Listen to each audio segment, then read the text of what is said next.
અત્યાચાર થાય કે જ્યાં પણ ન્યાય માટે લડવાની જરૂરત પડે તો એના માટે આજે અમે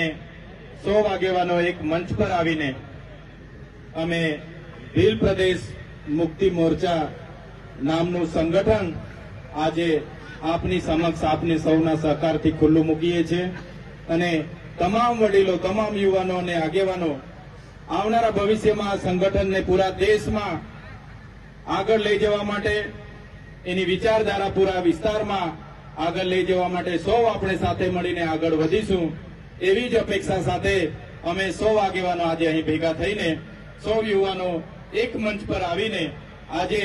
ભીલ પ્રદેશ મુક્તિ મોરચાનું સંગઠન જાહેર કરીએ છીએ અને આવનારા દિવસોમાં આ સંગઠનની વિવિધ વિંગ એટલે કે ભીલ પ્રદેશ વિદ્યાર્થી મોરચા, ભીલ પ્રદેશ કિસાન મોરચા,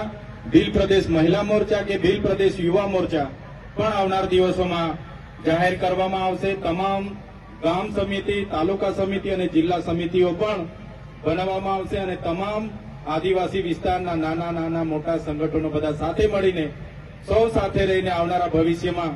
આદિવાસી સમાજના સંવિધાનિક અધિકારો, વર્ષો જૂના પ્રશ્નોને નિરાકરણ આપવાનું કામ કરીશું. આ સંગઠનમાં તમામ પક્ષ પાર્ટી, તમામ ધર્મ સંપ્રદાયો, તમામ સામાજિક સંગઠનોને નેવે મૂકીને સાથે રહીને એમને આગળ વધારવાનું કામ કરીશું એવી અપેક્ષા સાથે આજે ડેડિયાપાડા ખાતેથી ભગવાન બિરસા મુંડા જન્મ જયંતિના ભાગરૂપે આજે ભીલ પ્રદેશ મુક્તિ મોરચા સંગઠનની જાહેરાત અમે આ પાવન ભૂમિમાંથી કરીએ છીએ. જય આદિવાસી, જય જોહાર, જય ભીલ પ્રદેશ.